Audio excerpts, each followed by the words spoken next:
Hey, I'm Tyler. And I'm Katie. You're listening to Not-Stalgia, the podcast brought to you by the feeling when you eat something from your childhood and it tastes just as good to you as an adult. I feel like those are few and far between sometimes. It never happens. It's an imaginary feeling. I think it's never. Do you have anything like that? My mom used to make this really good dinner. You know, it was like a chicken dinner, and the last time I had it before I gave up eating meat, it was just as good as I remember, you know? Kate, what do you know about Flintstones push-ups? I know that they are vaguely orange flavored. I know that I really enjoyed them as a kid. We would like go and buy them if this was a treat type outing. You know, you'd stop at like the supermarket or like a little corner store and you could pick a thing, and usually I would get a push pop. Oh. I know that they have cardboard around the outside, and sometimes the cardboard would just kind of like melt a little bit into your mouth. It was weirdly good. I don't know why that's a good thing, but that was a good thing, I feel like, as a child. Maybe And just because I know that they had Fred Flintstone on them. Maybe we're associating the goodness of the sherbet with the weird experience of the cardboard, and it just all becomes good. When I was little, I always wondered if the Flintstones had anything to do with the fact that Fred Flintstone's caveman toga is orange and the sherbet is orange. But oh, that's a very good point.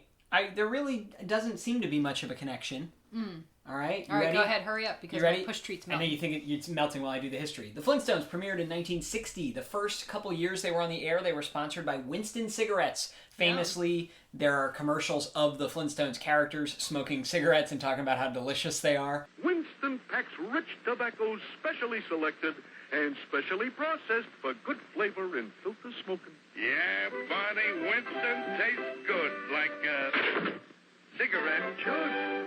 So the Flintstones and advertising go together from the get-go. Later, the Flintstones audience was skewing younger in the mid-60s, so Welch's grape juice came in and took over for cigarettes, you know? Yeah, like, if the audience was 8-year-olds, we could advertise these Winston cigarettes, but since they're 6, we might as well do grape juice.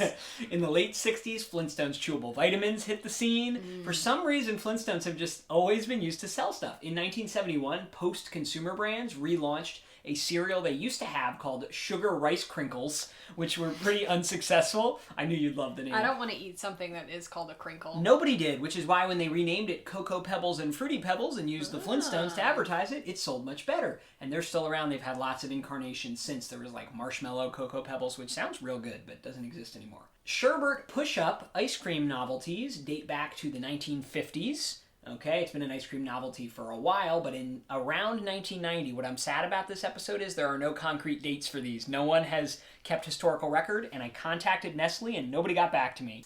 Nestle's evil, though. Oh, very true. We shouldn't be buying these. Although these are... These are the Target up-and-up push treats. Correct. So we're not supporting Nestle with this. But around 1990, the Flintstones were introduced to help sell push-ups. They're called push-ups. I always thought they were called push-pops, but they're not. You called them push-pops earlier. Yeah. I think that's like a, what's that thing called? The Mandela effect? Yeah, I think it's the Mandela think my effect. parents just said, here, have this push-pop. Oh, okay. So maybe people were saying them wrong to us as kids. Yes. The flavors were Yabba Dabba Doo Orange, Bedrock Berry, Lime Rock Lime, Stone Age Strawberry, Vanilla-saurus, which sounds real good.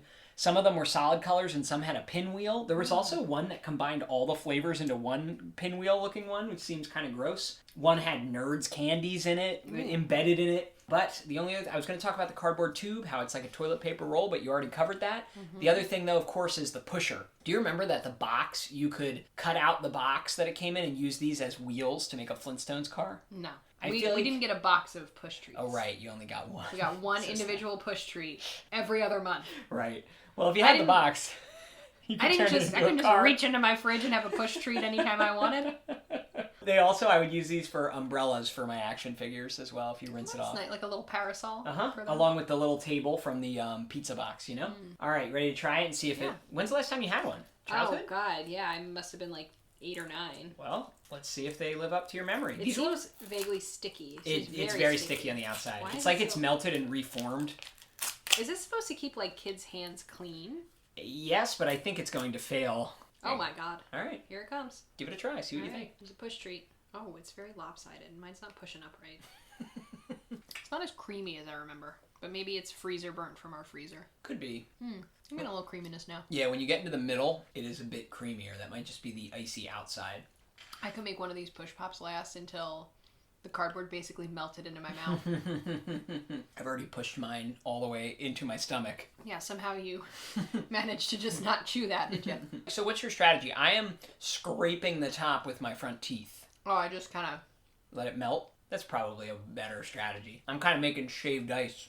Yeah, don't shave it with your teeth. Your teeth are gonna hurt then. Tasty, but not the super treat that I remember. But maybe it's just because I've eaten like, I don't know, Haagen-Dazs between 8 years old and now. This is one of the rare times this tastes pretty much exactly like I remember. I wish the other flavors were still around. So we didn't mention the Flintstones are no longer used to advertise this, and they went away again. We don't have an exact date, but sometime around the late 90s or early aughts. But all of the flavors went with them. So all I could find is a sherbet one, which is good. It's the standard. As you said, it matches Fred Flintstone's toga. I don't know, I'm like not dying to finish it. Don't worry, I'll finish yours. I don't know, I think it's something about like, you almost have to bite it to get to the center, and then your teeth hurt.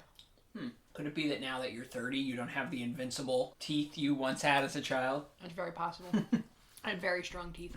I had to take special fluoride vitamins because I had well water. Oh, yeah, so you probably did have super strong teeth. I did. I had to take like a special fluoride chewable vitamin because we didn't have any fluoride in our water. You may not get there, but the bottom is weird. And I actually remember this. The bottom is like super sticky and weird and concentrated. Yeah, I don't... You done with it? You didn't even want to finish yours. That's the No. review in and of itself, huh? I wasn't amazed. A couple more final notes. Number one, researching this episode sparked my memory. Do you remember the Lion King Bug Pops? It was a popsicle with gummy bugs inside. Oh, no. And so you would like, you know, suck on the popsicle or chew on it as I do. And then eventually, like they're suspended in amber, you'd get to these gummy, you know, like a gummy worm, but a bug. Like Timon and Pumbaa might eat. No. Oh, man. God, I really want to try one of those, but no one makes them anymore. Very upsetting. Just like a frozen gummy seems like it would be really difficult to eat. Oh, no, that's good. That's like when I go to Friendly's and get gummy bears on my Sunday. God, what kind of monster are you? And the final thought I want to leave you with is this commercial from 1990 around the introduction of these. Push up! Yabba dabba doo! A yabba dabba, a dabba doo! Yeah, Flintstones push-ups, that's what's cool! Push-ups, Flintstones push-ups! A modern Stone Age sherbet treat! A taste right out of history! Push-ups! A foodie's flavor! Fred, Barney, Wilma too! Make every bite more fun for you! Push-ups, Flintstones push-ups! A taste right out of history! Oh, man, it's just a bunch of kids in like parachute pants. And Fred Flintstone is rapping. It's a modern Stone Age sherbet treat. What's your final thoughts on that? Disappointing? A little disappointing. My mouth is cold. And That's what ice cream is supposed to do. yeah, I didn't like it though.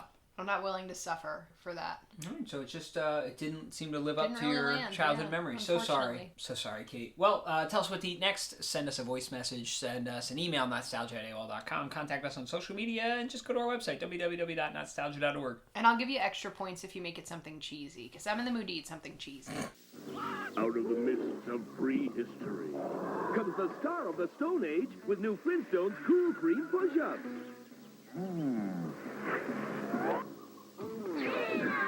It takes a dinosaur to bring you a taste this big. Fruity Flintstone sherbet and creamy cool vanilla. A cool combination is strawberry or orange. Cool cream. Oh. New Flintstones Cool Cream Push-Ups. Another taste right out of history.